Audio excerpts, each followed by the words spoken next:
Number one. Welcome to Experts Dig In for Doggies for Dementia. And my name is Carmen DeValis, and I am the founder of Doggies for Dementia Foundation. And I am super excited today because my friend and colleague and someone who was instrumental in helping us get our 501c3 up and going is Miss Bea Baylor with Bea Baylor Coaching. Yay. And Bea, we could talk for hours, I know, and we'll go Oh, on. I know. So I'm going to be like, whoop, let's try to bring it in. And you'll have to do that for me too, because as you know, I Right. need that. Bring it in. Bring it in. And, Bea Baylor shared her story in my book, Just See Me, and she talked about how her family managed and the challenges that they had when her father was going through Parkinson's and Parkinson's related dementia. And how many? Seven siblings, I think. Seven all total. Seven all total. If you can imagine, 7 different opinions and different ways of looking at life, and how do you come together? So what an interesting conversation. Welcome, Bea. Thank you, Carmen, for having me, because I just think you are so amazing in what you're doing. You truly helped me in writing the book to heal inside and out, because I did not know what direction I was going to go in. And I was actually the nurse. So thank you for having me. Yeah, isn't it something how when you start telling your story, or I'm in the process of writing, and I couldn't even believe what I ended up putting down. And I thought, wow, I never stopped to think of it like that until Right. you put it out there somehow. Absolutely. And I think during a crisis time may not always be the best time, although journaling is helpful. It's not always the best time to process. Mm-hmm. And You're so right. yeah, and I think by the time we actually chatted, it had been what, 2-3 years or maybe more. Could have been a couple of years after, Yeah, because everything was still fresh. yeah, Everything was still like raw. And to really get it out and put it in the book, it was total healing, restoration, because it was not an easy thing to go through, to have 7 siblings and have them make decisions for my dad. And some were good, some were not, but in all due respect, they were what everyone thought was good for him. right, right. Different perspectives on and Yes. their Mhm. opinions and different levels of leadership and take charge and what's going to happen, right? So what do you think if you could just name one major challenge? I know there were more. What was the biggest challenge that you faced? Having the respect to know I'm the nurse and I could make decisions for my dad. I knew what was best for him. But coming from your siblings, that was like, shh, we don't care. Yeah. It's like you go back to being little kids again, right? Yes, The whole hierarchy and who's in charge and who's not, and just all of it, right? all of it, all of Mhm. it. And no one knew anything about anyone's feelings, how that person felt. No one was even able to express that.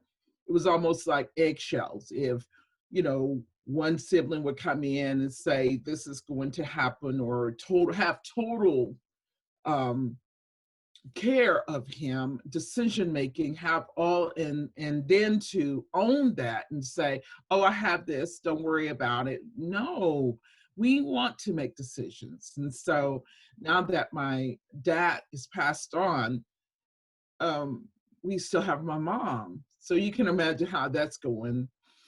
Everybody's like holding their breath. Yeah. So Yeah, lots of pain in going through in the care for your dad, and uh, it was afterwards that you and your siblings made some peace with it all, correct? After. absolutely. Yeah. it was so beautiful, and we did that last year, and just took a trip. We all just took a trip together, Oh, and just rented an Airbnb, and everything just poured out. And of course, me going in, I want, as a coach, I'm like, okay, I'm going to be the coach here. yeah.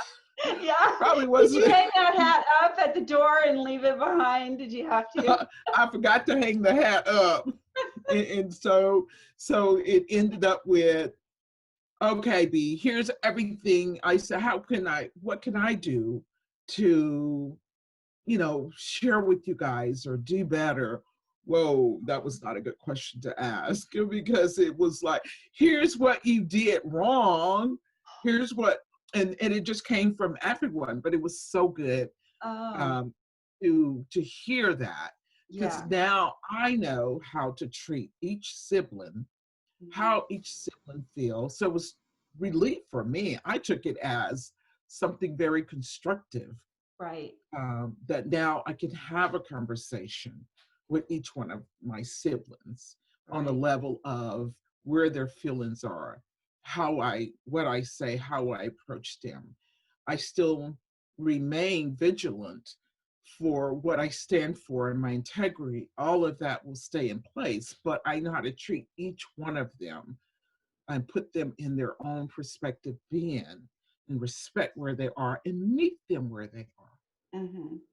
Yeah, that's that compassionate communication, right? Yes. And I'm would you suggest then for families going through this to say, hey, take time to sit and talk as a group with the agree, almost with like the what is it, with the whoever has the stick that gets passed around gets to speak, and we listen, take it in, and try not to be defensive about it, right? Especially when we disagree. I totally agree, Yeah. Carmen. Yeah, that's a tough thing. And for a lot of people, they've never really had the opportunity or even thought of, let's sit down and talk about anything together, Right. much less at a time of crises when we're wondering what's the best way to care for a parent who is ailing and that we know is not going to be here very long. How do we make the best of this, which is very stressful, and then the emotions are raw. So maybe to talk about it beforehand, right? Talk Right. about the inevitable. Yeah. And you know what, Carmen? It's it sometimes it was really never about my dad. It was old scars, old wounds, growing up as children. Um, how one person felt, or maybe it could have been my mother was like this person better. And so that really, sometimes all of those wounds just open up and they pour out Oh, because I they would never have say been dealt with. yes, yes. And I wonder if that isn't the case for almost every family, because that history is history and it's a part of what molded you, right? And where who Absolutely. you are and what you do. And it's I think sometimes even siblings we see all grown up, but then in our minds we're like little kids at some age, right? Like at 6 or 7, and Yes. still, like, I saw the way you looked at me. I know what it means. And, just all Stop those. hitting me. Yeah, Stop stop hitting hitting me. me. You're a little too close. Don't touch. Don't touch. Yeah, you're always And the boss of me. Do you always have to boss me around? yes, oh my gosh, yes. And then the teenager, that even gets worse. She thinks she's Even worse. prettier than me. Your hair, and it gets in the way of caring for Mhm. your parents. Because as your parents get older, we all have to come together. Mhm. Can you imagine 7 siblings and 2 or 3 stepping up to care? No, no, I really can't. And the story that got me the most was when you were talking with your father and you were working and he was in the community as a resident where you worked, and you found out as he was being taken someplace else, that he was being relocated, and you didn't know.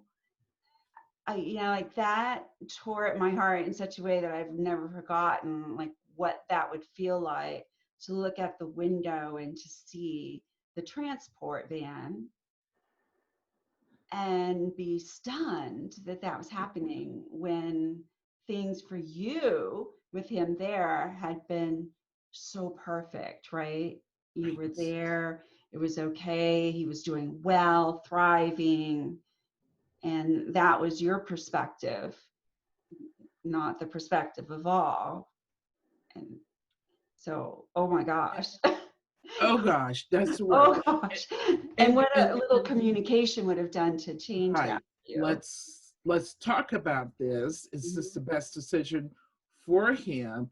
But to make it as abrupt and not take in consideration of what that would feel like. It's almost like taking your little kid away from you, Yes. and you don't know it. So that's something a lot, and it happens to a lot of loved Mhm. ones, that mom needs to be here or dad should be here. Dad needs to come with me. And it's overwhelming. It took my Right. joy away. Oh, oh boy, I would find it hard to get out of bed the next day and probably for a while after. Well, And definitely. also, Post-traumatic stress, I developed with without even knowing that that's what it was. I was like, I don't want to be here. I don't want to be, oh my gosh, every time you go, you couldn't even go to work. I don't want to be here. no, because it reminded you Because he was there. You walk yes, by his room and it's like, oh, here we go again. It's like it just happened, right? He's yes, not here. absolutely. Yeah. Yeah. Yeah, I really see. I got goosebumps thinking about that because I know what that I, would feel. And as a nurse, right? It's like, wait a yes, minute, everything is in order. It's all good. You worked really hard to get all the therapies to make sure it was all like the best for your dad that you saw, absolutely. Working right? with the And nurse practitioner, let's get him off of some of this medication, yeah, because so he was thriving. Oh my gosh, he was the ladies man, where he played dominoes with all the ladies there, and I could see them like, that is my chair. I want to sit by Mr. Jack. Are you sitting right here? And I loved it to see the ladies fight over him, or I would yeah, end up having to go down to one of the rooms and hurry up and bring, one of his partners there, just so she could get there first. And it was just right. so beautiful. And to have him come and say, I'm not okay, or, you know, fish on Friday, that was his favorite, that I'd go out and buy the fish and bring it back. And if Yeah. I forgot, it was not a good evening for him, because he was like, everybody was like, we got to call Bea because she forgot to get her dad. Yeah. And So the how long? memories. And he had been there for a while too, right? Yes, With right. yeah. And so, and not to, not to talk bad about any of the siblings that made that decision. It comes down to perspectives, right? And the not talking about how that felt for you with him there, and then the whole like not discussing the change. w- I, I, and I think, Carmen, that I want to take full responsibility for that, because it should have been me going to them and discussing how, how I felt and how this would affect. When I look back, I should have really been a bigger advocate for my dad, to say, we really need to talk about this. I see. So the first step would have been, this is the plan I'm thinking about. What do you think? And let me tell you what's Yes. happening with Right, that. right. That may And have, bring everyone together and make it a consensus of, okay, everyone said dad needs to stay here. So I'm sorry, sibling. This is, and that didn't happen. So I didn't stand up to be the advocate. I see. For Okay. I was more of, okay, I'm his daughter and the decision's final. But I should have stepped up in my profession and the knowledge that I had. I didn't take that stand to really step up. Okay. Um, at the time, I think it was like, mm, I'm tired. Oh, well, yes, and so in looking at it's easy to look back, right, and to say, Yes. well, this and this and this and this, and however, we're in the midst of it, and for families that are watching, I get it. You're in a crisis mode, and Yes. there's so much room up here to process and to consider, and which is why I think one of the best things we can all do is to talk about it ahead of time. What would we do if? And to plan those things, and to I had a guest who talked about, they looked at who was best at what, and she clearly was not going to be the personal caregiver type. That just wasn't her thing, but she's great at financing and organizing and making sure those things were straight. And she said, had, and I think this is a good idea before the crises, to have had some conversation about it, then it's not so brand new fresh with all those raw feelings coming out too. I um, think that's a great idea, really, to look at everyone who, just really bring that closeness together and ownership, and then and say, oh, here's my brother. You're good at, can you know, mow the yard or yeah. handle that, and Mhm. hope that he does it. No, I don't want to be the overseer. Did you do that? Did you do that? And I think that usually comes up where you have to check in. uh, Don't forget to do that. And so it's part of responsibility. yeah. Take the responsibility to know you will have to care for your parent, and really take a look at yourself first to say, wow, I hope my kids don't do this to me. Yeah, yeah, yeah. And so, in that, and then if there's a pre-phase, then to say, well, let's, what do you want to, do? What is the thing you're best at? And what is it you're not good at? And that way we can fill in the gaps, right? So, Yes. okay, Right. so we've got this. So if caregiving, that personal caregiving side is the piece that is lacking, then prepare ahead of time. Okay, what we could do is hire or look at the other alternatives, other family members, what have you, and to have it set in. But to that meeting to be from a place of love for the parent and for each other, versus fear of Mhm, mhm. this could happen, and we're dreading it, and we're worried and we're scared. That too is perspective, right? The, And we do that with my mother now. Everyone sort of just get in there, and I know two of us spend a little bit more time. Others may have excuses of why they can't show up on the first, or because that's when her bills are due. But it's kind of like, I'm going to do what I'm going to do. Conviction is not coming from me. uh-huh. And so I'm standing on that. And I think we pretty much have allowed each other to do what you want, but here's what I'm going to do. I'm going to show up for my mom 100.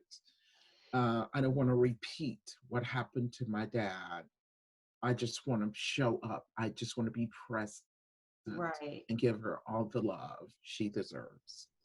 And so how do you then currently guarantee that all the needs will be met? Or I, do I you? do I do ask, hey, do anyone want to go and take this month to take care of mom? And I get that preset. One, what comes up, Carmen, is I let my siblings know. Do you guys know that my mom worries and she gets upset? She's a silent sufferer. suffer if you guys don't jump in there and tell her you're going to be there and be there so she doesn't worry. Right. And they were like, yeah. I said, so don't let that happen. So who wants to take this month? Do you want to do this month? And it usually works out. Sometimes she stresses if I can't do it. Mm-hmm. And, you know, I really have to push, please, I need you guys to be there, or this appointment. So I usually book her appointments on days that I can take her.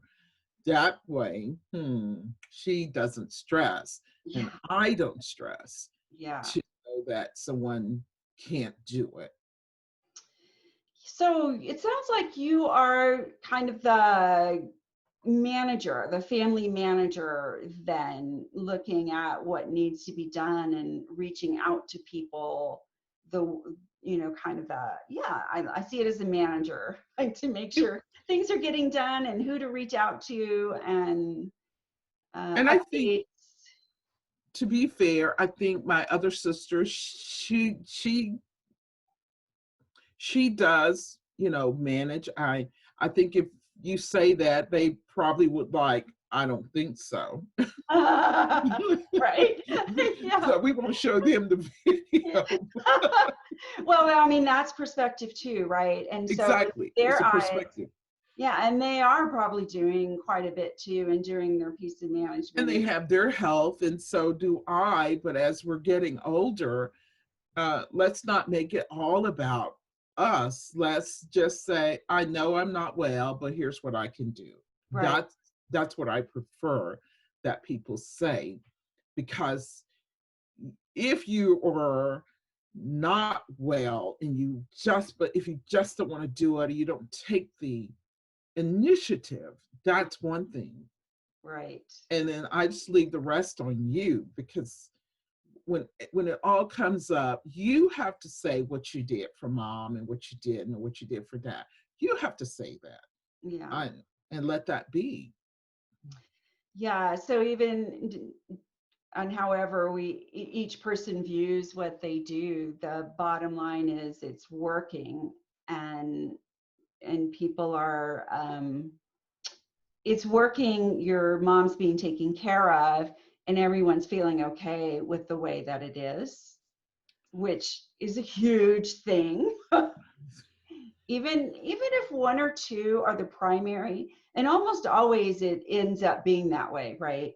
There are I some think that's leaders and they okay, follow it. not to Yes, make it, you're yeah, right, Carmen, yeah. because it's not to, push harm or ill feelings toward the others who No, can't help. It is just me saying, here's what I can do. And I don't do pushback of saying, you didn't do this, you didn't do this. It's your choice. It is a choice of what you say. right. It's not an excuse to say, I live out of town, so I can't do anything for mom. You're right, you can't. So Mhm. if I'm here, let that be. It warms my heart to do, as a caretaker, a nurse, it warms my heart to do for mom, Mhm. you know. And she's a little spiffy, and so she could want things her way, and rightly so. Mhm. So you become the little kid taking her, being the grown up, but this is going to be her way. And that is a whole other topic in of itself, the change from being a child and parent, even if grown child to parent, Yes. being the parent to a parent or the caregiver to a parent is a huge shift, and again different for every sibling. And so some prefer to stay in that child role, and I don't mean childish, but you know what I mean, in the role Right. of the parent is still the parent, but can support you in what you do, right? And because it's not for everybody, there's different roles for everybody, including Exactly. where Yeah, how yeah. much they're involved, and they know, right? But then to, yeah, I there are many, I mean, many of us that are leaders came from strong women, right? Right. And Absolutely. yes, and It's, you know, because we age and or get ill does not mean that we are no longer strong women. Right. And so Right. yeah. And Carmen, you're so right about that. I look at my mom, and she's a strong woman. And, here I am telling her we have a better way of doing things. You don't have to do that. We could pay your bills online. We don't have to drive all the way into another city to pay your bills. But in her mind, that's the way she's done it all these years. Mm-hmm. And if we That don't have safety. Yes, she Uh-huh. feels safe that her bills are going to get paid this way. So it's Right. really how do you change that mindset? That's as a grown up to be firm to say we're not doing that today. Mm-hmm. It's a Um, it's tough. Tough. Very, very I'm one tough. of And I'm one of the siblings that I will get her. I will let her know we're not doing that. Now other siblings can't, or they like, oh, I can't do this. I just can't handle this. And that's fine. mhm, mhm. Because it does take a great deal of courage to because you're worrying about hurting your Yes. your parent by saying, Mom, this doesn't work anymore. This is not as smart as it would be to pay online. And could be that they're at home watching every bad thing that could happen on the news. And So I'm true. talking from experience here, all the bad things that could go wrong with electronics, and you can't trust it. And then the fear builds up, and it's like, now you're making me do this. I'm afraid of it, and I could manage just fine if you would just drive me in and let me do Okay. it. Right. Just say it just like it is, Carmen. You just Mhm. get in this car and drive me. Don't you be trying to tell me what to do. I don't need to Okay. hear about the new trendy ways. Y'all like to do it because my way works fine. And yes, and then you're thinking, oh my gosh, Yes. that extra 3 hours in driving to pay a bill is, Right. And even during the COVID-19, yeah. giving her instructions of what she can't do, she's listening because it feels like a crisis, and a lot of fear has already, built up. Yeah. And so a lot of them are in the beginning stage of dementia, Lewy body, and they have that fear of everything. So Already. she does listen, Uh-huh. but you really have to like educate her of what can happen if this happens.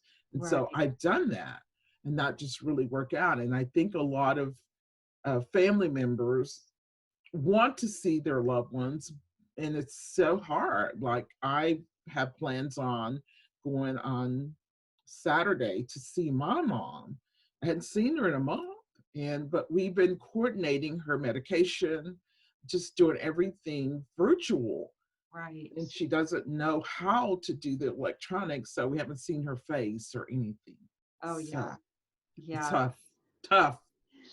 I taught my mom when she was here, taking care of me actually after surgery. She was here for a week, which was nice. And I'm going to show you how to FaceTime. So it's just, Good for you. I don't know what you're talking about. And she has a different phone. And I sent the app download to my brothers and my son, and like FaceTime with grandma once in a while.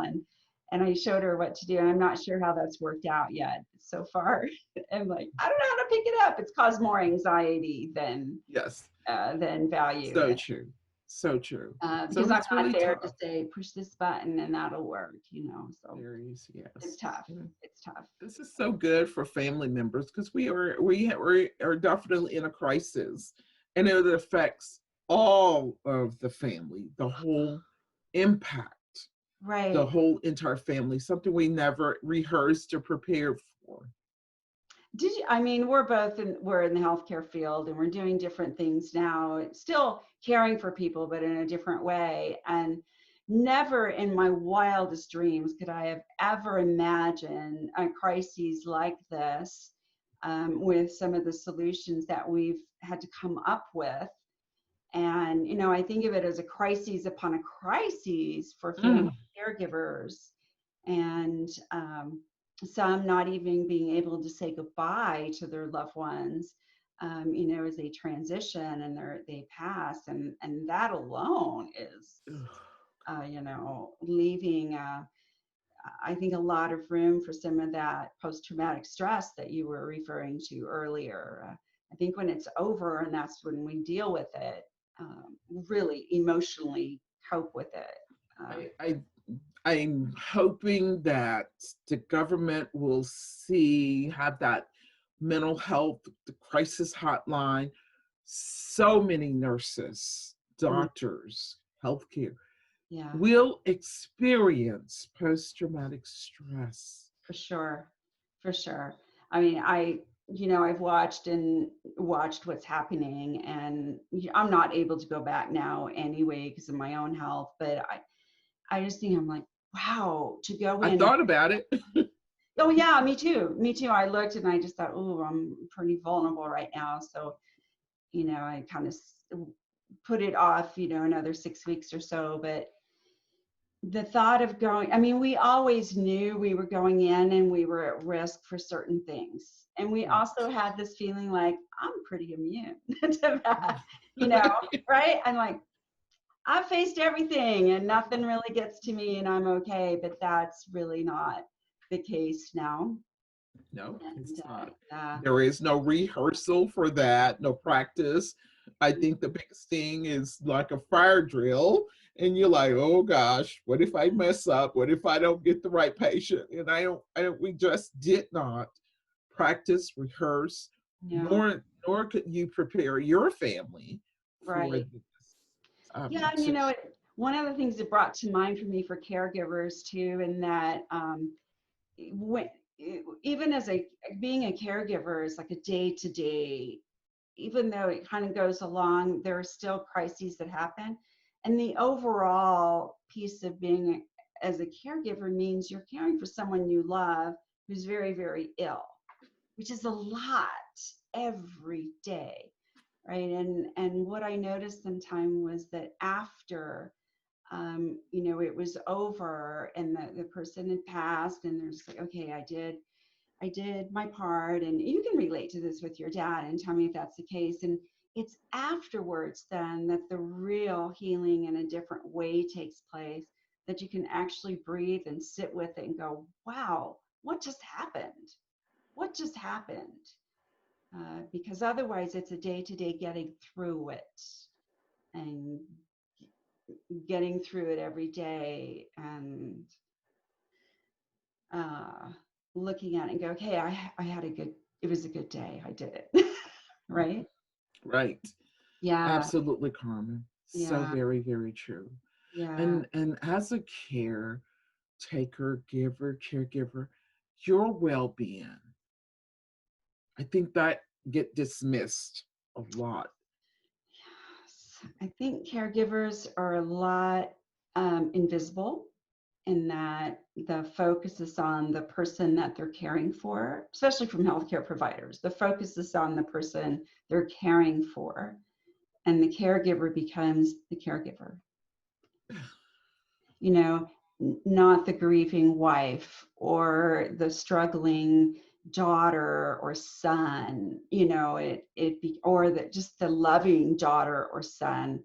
It's the caregiver or the care partner. And that alone is so incredibly harmful to lose your identity as well, Mhm. to gain an identity that is as if it doesn't matter what you're going through. And that's what it feels like. It doesn't really matter what I'm going through because Right. nobody asked me. They tell me what to do. Right. So, Mm-hmm. and Carmen, you have the perfect organization, Doggies for Dementia, and Uh-huh. you've helped a lot of caregivers as well as, you know, elderlies with dementia. And this is a nonprofit organization. You have no idea how many people need this, loved ones, caregivers, they need this organization. And I pray that, you know, the community pour into this, because you helped me just writing the book, but it's so much bigger in the educational piece, Yeah. the having the doggies that love on these people who have dementia. Yeah. It's so beautiful, in that organization will stand, and even the caregivers need that, as well as their loved ones. Yeah. Yeah, I think recognizing myself, the plight of the family member who's there pouring the love every day, and family members, and saying, wow, this is not the time for them to tell their stories, but we have a voice for them Yes, now right. as they go through, and then can have their own. And I think what for me, and I didn't even realize this would be, but one of the favorite parts for me is, we're doing the photos with the dogs, which totally is an equalizer. We're laughing, we're playing, no need to pose or to be anything more than a person loving on a dog and the dog loving on them, right? And then we use those to help raise awareness, social media and things, and to get the word out. And that means then that families become advocates in their own right and can help others without really doing too much. I mean, and I say that meaning work-wise. They've done a lot by participating and being in the photos, and being courageous enough to step up and say, yeah, this is us, right? And then what they've told me how it feels to be part of something that's bigger than them and that might help others is really just brought tears to my eyes. And I didn't know to expect what that would be like, what it would feel like to do. And I think you're referring to that, and you're like, sharing your story is big. And Yes, it it it feels good to say, hey, this is going to help other people too. it um, it really, wow.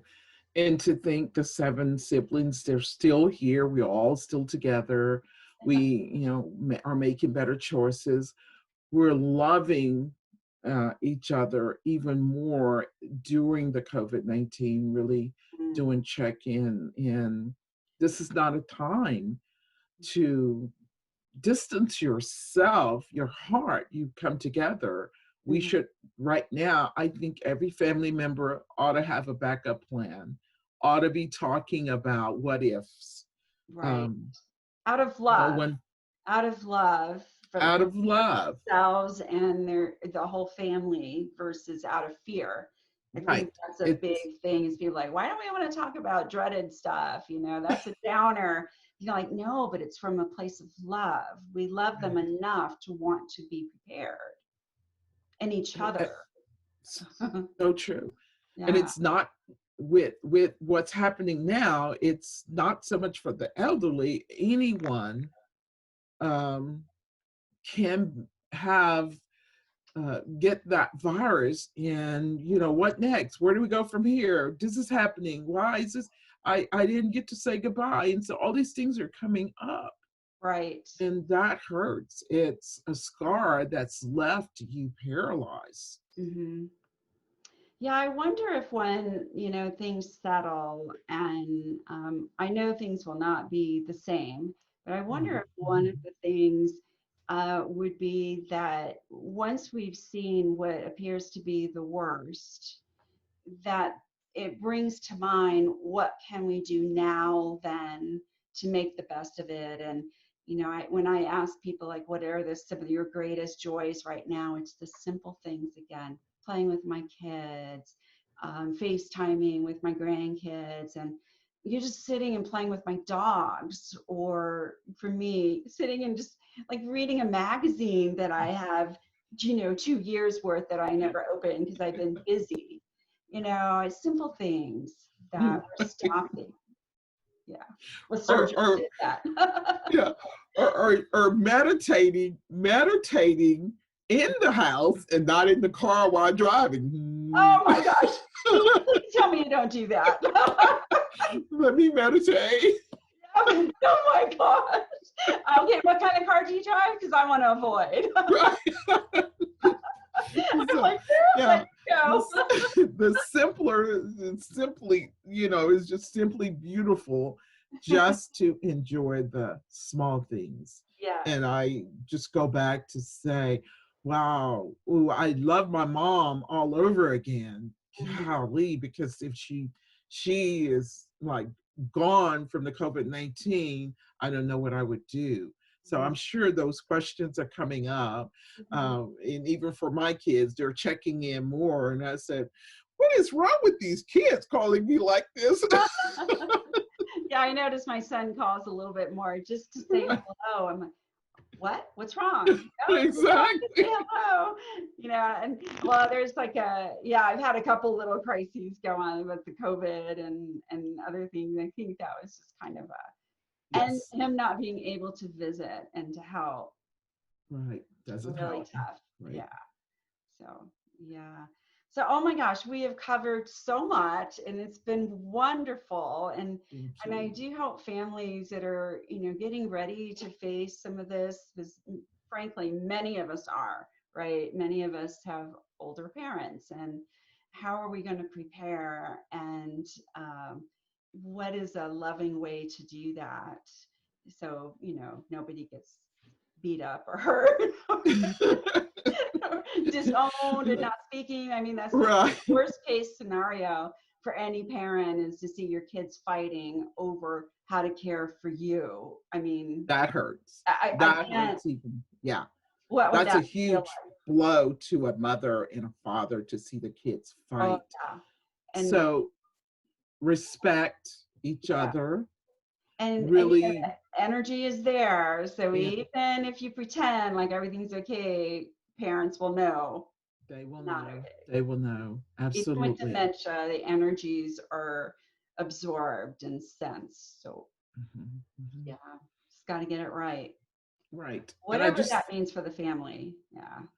I think appointing a spokesperson and everyone agreeing, and so for my siblings, there's an older person, and she has to take that initiative. If we appoint her, then she has to take the initiative to oversee and step in and manage. But Mhm. if she doesn't get selected, she shouldn't be hurt. Right. Or if a younger person said, I'll take it on, that usually happens within a sibling. Well, why you have to do it? Well, I could do it. I And cannot. I cannot there's imagine no answer. Seven getting, yeah. If like, okay, here are the ground rules.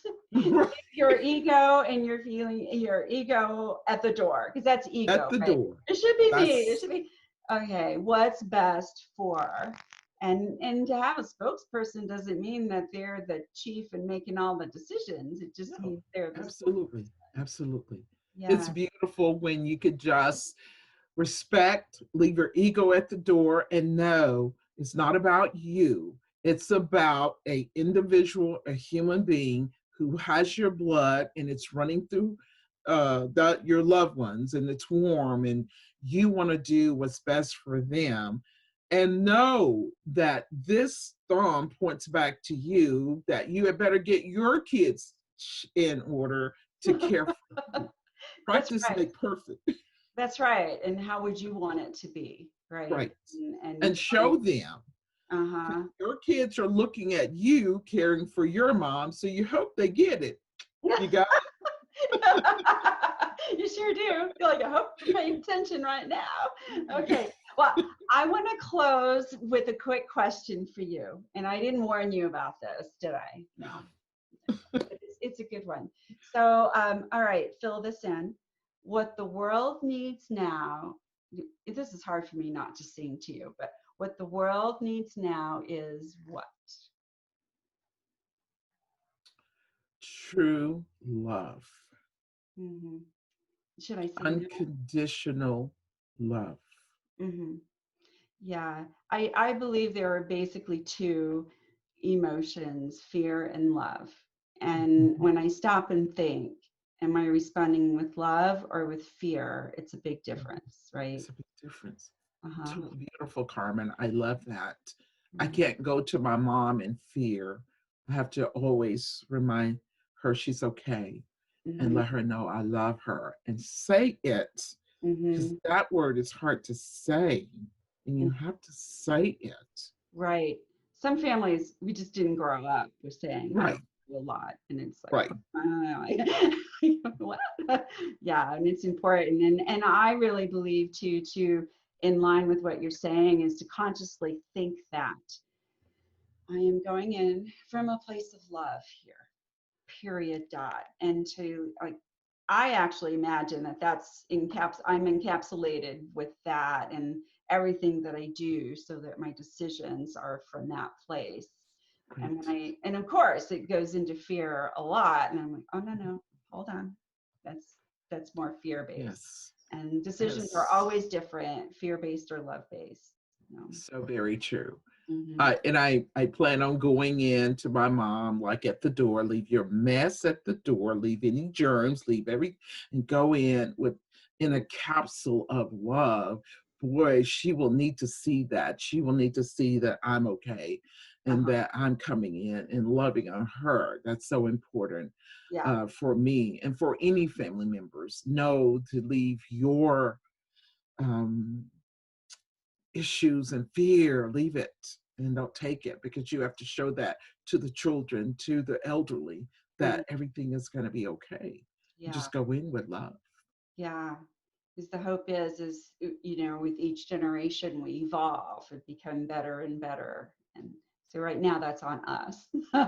Right, Right. I mean, we're the generation right now. right. We're both We're the demonstrating generation. it. We're demonstrating it for those that are older than us and for those that are younger than us. Very, very true. This was so beautiful, Carmen.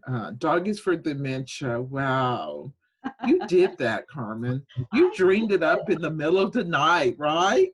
I did. I did. I thought, wow, how do we, because I just kept hearing in every story and every family I spoke with, this is lonely and we're isolated and people just don't understand. And when we're afraid, we back off, right? And so, and the fear of what if I say the wrong thing or they're not the way I remember them and all of that. And how do we make it more mainstream, much the way that it wasn't that long ago, like the 70s and 80s, that women with breast cancer, when we're going through the very same thing, isolation, and they were ostracized and were afraid to speak up. And dare you say that you had breast cancer, to even say breast, right? And then we did not have social media then. But No. even so, courageous women got their stories and told them with such love and compassion that as a society, we could not ignore it. We just could not ignore it. And then it became much more open to now. It's very public, and women still go through hard times, but not like it was totally behind closed doors, right? And I'd want to see that happen with dementia and Alzheimer's and all the dementias. And I would like to see that in my lifetime, Miss B. I'm in my 60s. I do have time for that to happen. Yeah, you have a margin. I do. I have a very small, so I'm really pedaling very, very Right, fast. exactly. Yes. I'm in my 60s and my margin is like, and I'm just moving everything out of the way. No, you can't. This is my space and I need this. I need my brain. I need all of those things because Yeah. things can happen. But Yeah. no, And Carmen. that's part of my motivation. I'm like, yeah, but I don't have forever. I'm not 30. I'm not looking at, I Right. can take my time. And What's good for you, Carmen, is Doggies for Dementia and being a nurse practitioner. You have seen it yeah. in the rawest form. Mm, And so I just love what you do.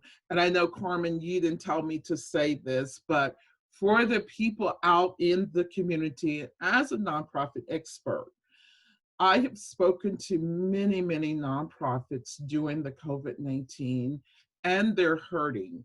But Mm. Doggies for Dementia is well needed during this time. So I challenge everyone to get in touch with Carmen, donate to this mission. She helped me in a way you will never know to heal from inside and out. And donations are needed. Carmen can't do this by herself, and it's your loved ones that she's helping.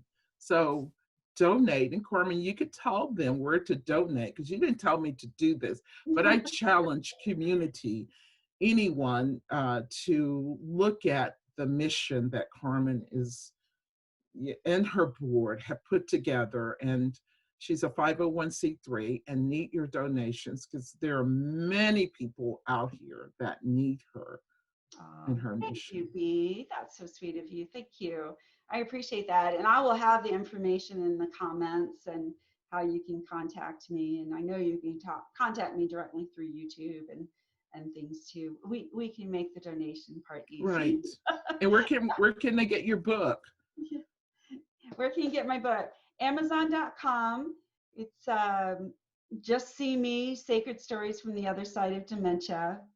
It's there. Or if you would like a signed copy from me, just put a little note in the comments and I'll be in contact. And I'm happy to do that because I love signing books knowing they're going to someone who really wants it and that's excited about it and can benefit. And yeah, I get my purple pen out and write it. And sign it. And I have a chapter in that book as well. Sure do. So I love it. Love it, love Sure it, love it. do. Love your story. Well, and thank you so much, Bea. I know that this information could be so helpful to other families because even if it's one person, it's still a family. Still a And family. we all need to learn the loving and compassionate communication and how to take care of things, including ourselves. Absolutely. Yeah. Yes. Don't be the elephant in the room, Yeah. eggshells. Just be kind and cordial and loving. It's Mhm. so much more productive to love on your family and bring everyone together and just go in love. Mhm. Wow. That's it. And B, we can all tell you're a wonderful coach, and your contact information will be in the video explanation, the comments, and as well as the description, and for people to reach out to you. And but I am incredibly grateful for your insight and for just it takes a lot of courage to talk about things that happen that were tough, right? Yes. Hmm. I'm honored. Thank you. And thank you all for listening and stay tuned. We'll have a video every week, if not more, especially during the COVID time. So thanks a lot. Take care. Bye bye.